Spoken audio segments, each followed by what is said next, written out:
Hi everyone, thanks for coming today for David Middlebrook's exhibition. First of all, I'd like to acknowledge the traditional owners of the land and pay respect to the elders, past, present, and emerging. This is David's fourth solo exhibition with us. So David's one of the artists that been with us for quite a while, even though not from the beginning, but for a very long time.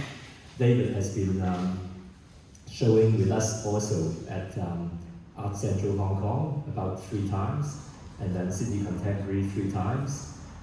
But also, he was selected to exhibit at the Beijing Biennale, and that was really fantastic. We all went for a trip, and we really enjoyed that. You know, he was showing at the National Art Museum in Beijing.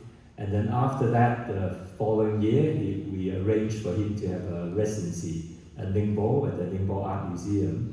So he was there for 2 months, and then at the same time, he had a solo exhibition at the end of that. And David has been showing in Taiwan and also in Korea, so he's been everywhere. But now he's back here in Atrium at Botany. But this is his first show in this gallery. And to open the show, we have Michael Hedger. He's the director of Manly Art Gallery.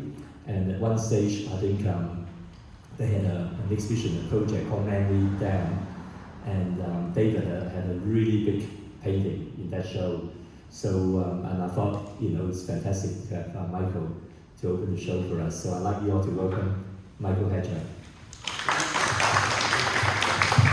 Well, I haven't got COVID, you can all take a big step forward. I think that's a good idea.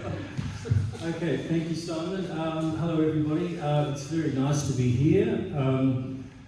I've known David now for 30 years, which is such a long time. When I first went to Newcastle at the end of 1991, which sounds like an incredibly long time, he was one of the first people I met there, and I was very impressed with his art straight away and with his interest in art. I met him, it was at the same time as that, you know, the wonderful Critics' Choice show that used to be on Umberto Galleries, which everyone in Newcastle knows about. And David was someone sitting in the line there, ready to jump in and grab the best paintings when the show opened. It's another story. If you don't know about it, it's too long to explain, but it was a fantastic institution. And I got to see David, and I went to his house and couldn't get over there. He had Nolans and Boyds and all these things on the wall, and then I found out how you actually got them. But anyway, at that time he was making these very large gestural paintings, like gestural landscapes with all sorts of elements in them. I remember them very well. They were like great Baroque sort of paintings with huge winds and whirlpools and things floating around. Very, very exciting things, and lots of expressive techniques in them. I thought they were really wonderful. And he had great mentors in those days, and Alberto just mentioned, and people like Joshua Smith. So he was someone who really wanted to push his art to make it as well as he could, and to use the energy of all the other people around and all sorts of influences to keep going on and making great things. But then in the various exhibitions I've seen of his in the intervening time, the overwhelming movement has been towards simplification, as you'll see in these works here. I think that's really interesting, because the landscapes are sort of reduced nowadays to sort of lineal studies, and as you can see, often fighting for dominance with the skies. And I'll talk about the philosophy in a minute, but I remember David, when I first met him, told me that one of his favourite painters was Mark Rothko, who's obviously a very important person. And looking at the works over there, I think he's still sort of, really interested in that sort of idea of giving the presence, making shapes, whether they're landscapes or not, they're just shapes, but they have their own sort of presence, single colours. Really interesting idea. And of course, in that meantime, David's been travelling to many places, but especially to deserts, and these have all been really rewarding experiences for him, because they've revealed themselves to him in very surprising ways. When we go to places like that, we usually complain about the dust and the heat and remoteness and all the rest, but for David, something else comes out from them. In the notes on the handout today, he calls himself a crude contemporary explorer searching the physical landscape to understand the landscape of the mind. Now that's a very big sort of claim and very deep sort of psychological idea, but the interesting thing is that desert landscapes make him question all sorts of things about philosophy, about himself, about the place in the world, who's lived there, all sorts of things like that. So I think that's really an interesting thing, and I think that's what you can see coming out in the works. And all of this has led to the feeling that he describes as he's witnessing a sense of place and not a record of a place. I think that's really important, because the landscapes are deliberately ambiguous, although we know that they come from studies that made while he was out there, but he's moved beyond that to get something else.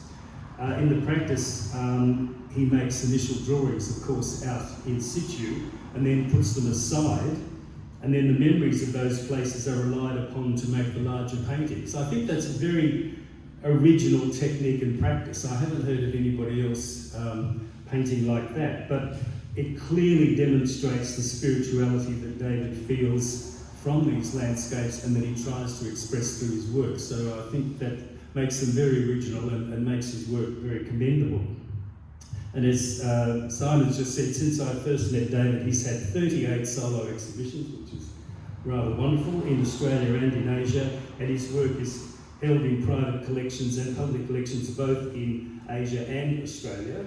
And I know that, this is a wonderful exhibition, but I know that success will continue with him because of the original practice and because of his dedication to the work. He's certainly not an artist who's prepared to churn out the same things every time knowing he's got a steady market or something. He's continually looking beyond that to get something else. Starting off with the landscape, taking that sense of what it gives to him and then expressing that through his work. So I think that's a wonderful way to go. So congratulations, David.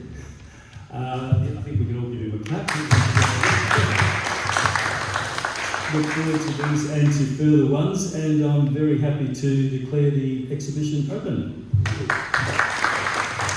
Thank you, Michael. So maybe I'll get David to say a few words. Thank you, Michael, and thank you, Simon. I suppose I should be mean to Simon first. Without Simon, I wouldn't have been able to sleep with him on 4 different continents. So Simon, thank you. Whenever we travel, quite often we share the same room. There is always a gap between us. That's my idea, not Simon's.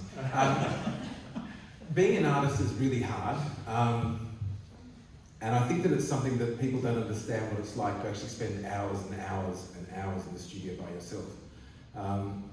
That idea of isolation that I kind of long for in my art and hopefully my landscapes is something that I feel the need to explore. I think that we shouldn't be scared of what's in our heads, but we should be aware of what's in our heads.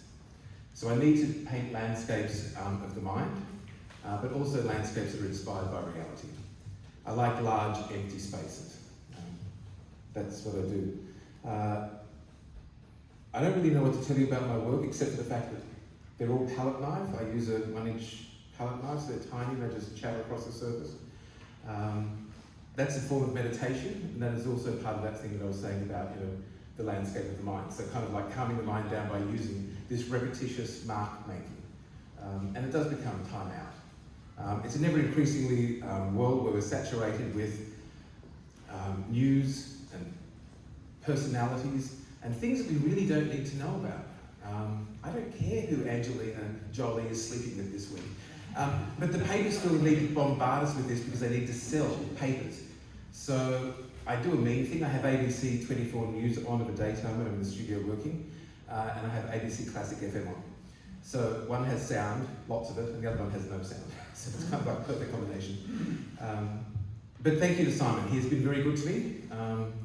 He has allowed me to work. He never questions when I show him new work. He never says to me, why? He always says things like, keep going, which is not bad. And it's been fun so far. Fun. Yeah, fantastic. He's saying things. And Michael, thank you. It's been great. 30 years. I must have been 12 or something. Anyway, when you say it sounds like a long time ago. you don't want to hear any more from me because the last thing people want to hear about is paintings. Because if you have to talk about your art, you've failed. Thank you. Thank you, David. I mean, it is true what David and Michael said. David is never happy just doing the same thing over and over again, even though sometimes you think, okay, those works sell. You always want to explore new things. So this is his new series of work at the back there, Solitude, which is done during COVID. But also you can look at his other works, which is ink on paper, which are on the racks there. So enjoy the exhibition, and if you're interested in anything, you should come and see me. Thank you.